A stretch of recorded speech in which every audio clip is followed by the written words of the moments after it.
à savoir la circoncision, et l'est atteinte. Comment savons-nous cela? Parce qu'il est écrit, le jour même, où ils arrivèrent dans le désert du Sinaï. Shemot 19. Le jour même, exactement, qui est Yesod qui est appelé Zé. Et il est écrit, et l'on dira en ce jour-là, voici notre Elohim, nous l'avons attendu. Yeshaïa 25 2.9, 29. L'histoire de la manne. Rabbi Yehuda discute le verset, heureux celui qui prend en considération les pauvres, Hachem le délivrera au jour du malheur. Rabbi Shia s'interroge sur car Hachem entend les pauvres, demandant s'il n'écoute que les pauvres et pas les autres. Rabbi Shimon répond simplement que c'est parce qu'ils sont plus proches du roi, car il n'y a personne au monde qui a le cœur brisé comme une personne dans le besoin. On nous raconte l'histoire de Rabbi Isa qui a ramené un pauvre homme d'entre les morts, l'âme du pauvre homme. Nous nous sommes rendus sur le trône du roi et avons appris que 3 chaises avaient été préparées pour Rabbi Yosi, le fils de Rabbi Yaakov, et Rabbi Chizkiya. Nous lisons un autre incident avec une personne pauvre et Rabbi Yitzhak, et un rêve concernant Rabbi Shimon et une personne pauvre. Chaque jour, la rosée de Hatika Kadisha s'égoutte jusqu'à Zahir Ampin et est attirée vers ceux qui sont en dessous, et elle nourrit les saints anges. Les enfants d'Israël ont mangé cette nourriture dans le désert, car c'était la manne. Rabbi Shimon dit que ceux qui sont occupés par la Torah jour et nuit s'en nourrissent encore aujourd'hui. Lorsque les enfants d'Israël ont quitté l'Égypte, ils avaient du pain sans levain, mais maintenant ils ont mérité un pain différent et plus élevé, provenant d'un endroit élevé. Les érudits qui sont occupés par la Torah sont nourris d'un endroit élevé. Rabbi Elazar se demande pourquoi ces érudits semblent plus faibles que les autres personnes, et Rabbi Shimon explique que les érudits de la Torah mangent la nourriture de l'esprit et de l'âme, et ne mangent pas du tout la nourriture du corps. Par conséquent, leurs corps sont plus faibles. Cette nourriture supérieure est assimilée à la shoma, ou sagesse. Pour en revenir à la question des pauvres, nous apprenons que celui qui aide à combler le pauvre voit une lettre ajoutée à Tzedek, la droiture, de sorte qu'il devient Tzedeka, la charité. Plus précieuse que celle-ci est la nourriture des malades, et plus suprême que celle-ci est la nourriture des esprits et des âmes qui provient de la Bina qui est retournée pour devenir Shoma. Et plus précieuse que toute celle-ci est la nourriture qui provient de la Shoma supernale, qui est ce que les érudits de la Torah mangent. Ceci est dû au fait que la Torah émane du Shoma supernial. Rabbi Yosi dit que tous les croyants doivent demander leur nourriture à Dieu sur une base quotidienne, et prier pour cela, car cela fait que l'arbre qui contient la nourriture de chacun soit béni par eux. Par conséquent, il n'est pas nécessaire de préparer de la nourriture un jour pour un autre jour. Il faut espérer en son amour inébranlable. On nous rappelle que le juste mange pour rassasier son âme. Ceux qui n'ont pas la foi s'accablent chaque jour de nourriture, de peur de ne pas obtenir une miche de pain. Rabbi Elazar a enseigné que les justes mangeront de cette manne dans le monde à venir. Rabbi Shimon dit que toute personne qui présente un désir au Saint-Roi doit concentrer toute sa volonté et son cœur sur ce désir afin de tirer la bénédiction de la source de tout. Une personne doit préparer sa table la nuit du Shabbat afin que les bénédictions d'en haut l'accompagnent. La bénédiction n'est pas présente sur une table vide. Le sabbat est l'inclusion de tous les autres jours, et c'est à partir de lui qu'ils sont bénis. 364. Hachem dit à Moïse, voici, je ferai pleuvoir pour vous du pain du ciel. Shemot 26 2.4. Rabbi Yehuda a ouvert la discussion en disant, heureux celui qui considère le pauvre, Hachem le délivrera au jour du malheur. Tulim 41. 2. Nous avons expliqué ce passage. Il fait référence au cas où une personne gît malade, capturée par les officiers du roi. Sa tête est enchaînée, ses prouesses dans des menottes. De nombreux soldats le gardent de tous les côtés pour qu'il ne s'échappe pas. Ses membres sont en difficulté et se battent entre eux, et la nourriture lui est enlevée. 365. À cette époque, on lui désigne un interlocuteur et un défenseur afin de parler favorablement de lui au roi, comme il est écrit, s'il y a un ange sur lui, un interprète, un parmi millions. 33, 23. À ce moment-là, heureuse est la part d'un homme qui vient à lui et lui enseigne un chemin pour le sauver du jugement. C'est ce qui est écrit. Heureux celui qui considère le pauvre. 366. Il demande, et comment peut-il sauver le malade? Il répond, il doit lui enseigner la manière de revenir et de se repentir devant son maître. Alors un intercesseur est formé pour lui en haut, et il est sauvé. Quelle est sa récompense? C'est que Hachem le délivrera au jour du malheur. Une autre explication pour béni soit celui qui considère les pauvres. Combien forte est la récompense de celui qui assiste le nécessiteux devant le Saint. Béni soit-il. 367. Rabbi Shia a dit, je me suis interrogé sur ce passage, car Hachem entend les pauvres. Teilim 69 2.34. Est-ce qu'il n'écoute que les pauvres et pas les autres? Rabbi Shimon a répondu, c'est parce qu'ils sont plus proches du roi, comme il est écrit, un cœur brisé et contrit, Elohim, tu ne le dédaignes pas. Tesilim 51 2.19. Et il n'y a personne au monde qui ait le cœur brisé comme une personne dans le besoin. Rabbi Shimon a également dit, venez et regardez. Tous les gens du monde se présentent devant le Saint, béni soit-il, en corps et en âme. Mais le pauvre ne se présente devant le Saint, béni soit-il, que dans son âme, car son corps est brisé, et le Saint, béni soit-il, est plus proche de l'âme que du corps. 368. Il y avait un pauvre homme qui vivait dans le quartier de Rabbi Isa. Personne ne lui prêtait attention. Lui-même était timide et n'insistait pas auprès des autres. Un jour, il tomba malade. Rabbi Isa entra pour le visiter et entendit une voix qui disait « Justice, justice », signifiant qu'il a donné une déclaration de justice au ciel. L'âme s'en va de moi mais mon heure n'est pas encore arrivée. Malheur aux habitants de la ville, car il n'y a personne parmi eux pour lui rendre son âme. Rabbi Isa se leva et mit dans sa bouche du jus de figue et une mesure de vin épicé. Une sueur perla sur son visage et son esprit lui revint. 369. Par la suite, il est venu lui rendre visite et il s'est enquis de lui. Il dit, je te jure, Rabbi, l'âme m'a quitté et a atteint le trône du roi, et a voulu y rester. Mais le Saint, béni soit-il, a voulu te récompenser, et ils ont annoncé de toi, l'esprit de Rabbi Isa va partir et il sera lié dans une assemblée particulièrement sainte, à savoir dans la grande assemblée, Hydra Rabba, et non dans la petite assemblée que les amis élèveront dans le pays. Et ils ont préparé 3 chaises qui sont prêtes pour toi et tes amis, le Rabbi Yosi, le fils du Rabbi Yaakov,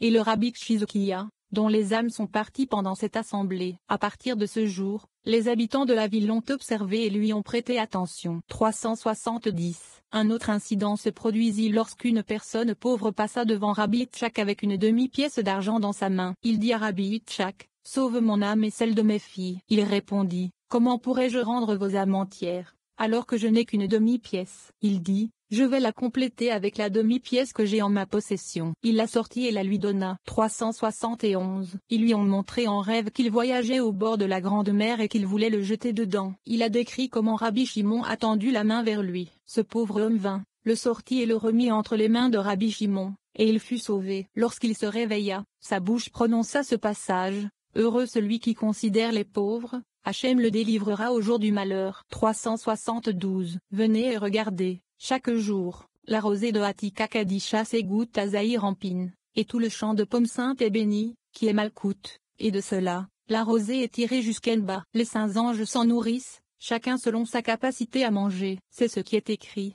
l'homme a mangé le pain des anges. Teilim 78 2.25, c'est-à-dire la rosée mentionnée plus haut, qui est le pain des anges. Israël a mangé de cette nourriture dans le désert, le manna. 373. Rabbi Shimon a dit, beaucoup de gens s'en nourrissent aujourd'hui. Et qui sont-elles? Ce sont les amis, qui sont occupés par la Torah jour et nuit. Et si vous pensez qu'il s'agit en fait de la même nourriture que celle que les enfants d'Israël mangeaient dans la nature, ce n'est pas le cas, mais elle est très similaire à cette nourriture, car elle vaut le double de la manne que les enfants d'Israël mangeaient dans la nature. 374. Venez et voyez, lorsque les Israéliens sont venus et se sont attachés au roi saint, ils ont mérité de manger un pain beaucoup plus élevé à cause du dévoilement du signe sacré de l'organe circoncisé. Auparavant, lorsqu'ils quittaient l'Égypte, ils venaient avec du pain appelé pain sans levain, et matzah, qui est Malkout. Maintenant, ils ont mérité de manger un pain différent, beaucoup plus élevé, provenant d'un lieu élevé, comme il est écrit, « Voici que je vais faire pleuvoir pour vous du pain du ciel, en fait du ciel, qui est Zahir Ampin. » Et il est devenu disponible pour Israël à partir de cet endroit à ce moment-là. Les amis qui sont occupés par la Torah sont nourris depuis un endroit plus élevé. Qu'est-ce que c'est? C'est comme écrit, la sagesse donne la vie à ceux qui la possèdent. Kohelet 7h12, ce qui est une place bien plus élevée que Zahir Ampin. 375. Rabbi Elazar lui dit, si c'est le cas, pourquoi ceux qui sont occupés par la Torah sont-ils plus faibles que les autres personnes? Car les autres personnes semblent être plus fortes que ceux qui sont occupés par la Torah. Il lui répondit, tu demandes bien. 376. Venez et regardez, toute la nourriture des habitants du monde vient d'en haut. Cette nourriture qui vient du ciel et de la terre est la nourriture du monde entier. C'est la nourriture de tous, et c'est une nourriture grossière et épaisse. La nourriture qui provient d'une source plus élevée et qui est une nourriture plus fine vient de l'endroit où le jugement est prévalent, à savoir le Malkout. Et c'est la nourriture que les Israéliens ont mangée lorsqu'ils ont quitté l'Égypte, à savoir le pain non sauvé. La nourriture qui a été fournie à Israël à cette époque dans le désert provenait d'un endroit plus élevé, appelé les cieux, qui est Zahir Ampin. C'est un aliment plus fin qui pénètre dans l'âme plus que tout autre aliment. Il est plus séparé du corps et est appelé la nourriture des anges, à savoir Manna. 377. La nourriture la plus élevée de toutes est la nourriture des amis, ceux qui sont occupés par la Torah, qui mangent la nourriture de l'esprit et de l'âme et ne mangent pas du tout de nourriture physique. Elle provient de l'endroit qui est plus précieux que tout, appelé Shoma, sagesse. Par conséquent, les corps des amis sont plus faibles que ceux des gens du monde, car ils ne mangent pas du tout la nourriture du corps. Ils ne mangent que la nourriture de l'esprit et de l'âme provenant d'un endroit éloigné, plus élevé et plus précieux que tout, qui est Shoma, qui est éloigné, comme il est écrit, j'ai dit, je serai sage, mais c'était loin de moi. Koheleth 7h23. Par conséquent, cette nourriture est bien plus raffinée que toutes les autres, béni soit leur part. C'est ce qui est écrit.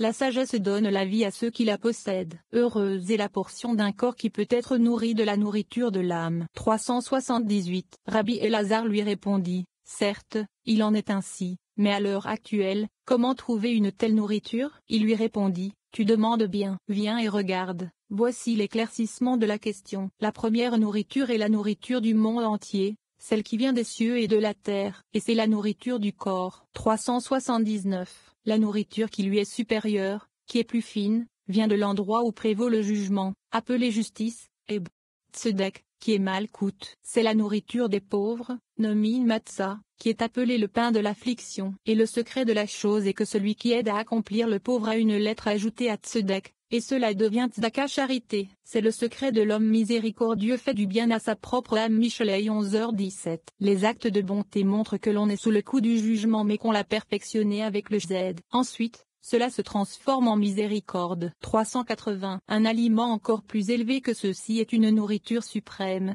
plus glorieuse et plus précieuse, provenant de l'endroit appelé ciel, qui est Zahir Ampin, à savoir Manna, que les enfants d'Israël ont monté dans la sauvage. Il est plus fin que tous les autres, et c'est la nourriture des malades. C'est ce qu'on entend par Hachem le fortifie sur le lit de la maladie. Chaque fois qu'il est prostré, tu le rétablis dans sa maladie. Tezillim 41 2.4. Hachem est précis, qui est Zahir Ampin. Quelle en est la raison? Parce que ces personnes malades sont nourries uniquement avec la nourriture réelle du Saint. Béni soit-il, qui est Zahir Ampin. 381. Un aliment suprême, saint et précieux est la nourriture des esprits et des âmes, et c'est l'aliment d'un lieu élevé et lointain, qui est Bina, qui est de nouveau devenu Shoma, au sujet de quoi il est dit, j'ai dit, je serai sage, mais c'était loin de moi. C'est le lieu que l'on appelle l'agrément d'Hachem, c'est-à-dire Bina qui est de nouveau devenu Shoma.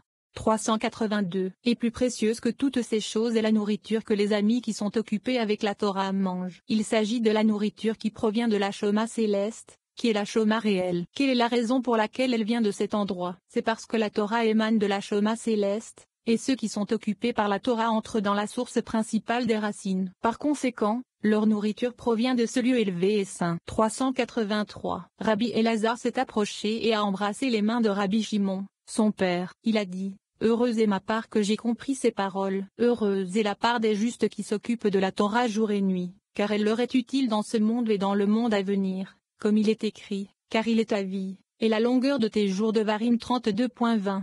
384. Voici que je vais faire pleuvoir du pain du ciel pour vous. Rabbi Ozi a ouvert la discussion avec le verset, tu ouvres ta main, et tu satisfais le désir de tout être vivant. Ilim 145 2.16. Qu'est-ce qui est écrit au-dessus? Les yeux de tous s'attendent sur toi. Ibidem 15. Tous les peuples du monde espèrent et lèvent les yeux vers le Saint, béni soit-il. Par conséquent, tous les croyants doivent demander leur nourriture au Saint, béni soit-il, sur une base quotidienne, et faire leur prière pour cela.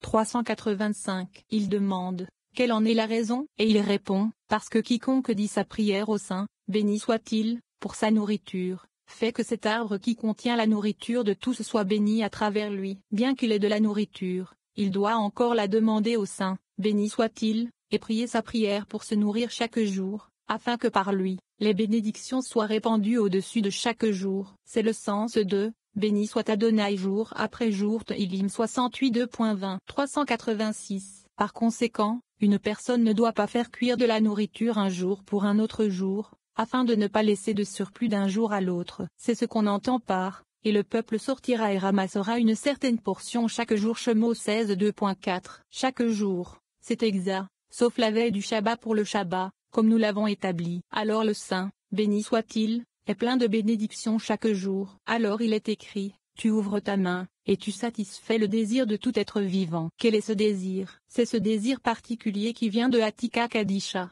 qui est Keter, et un désir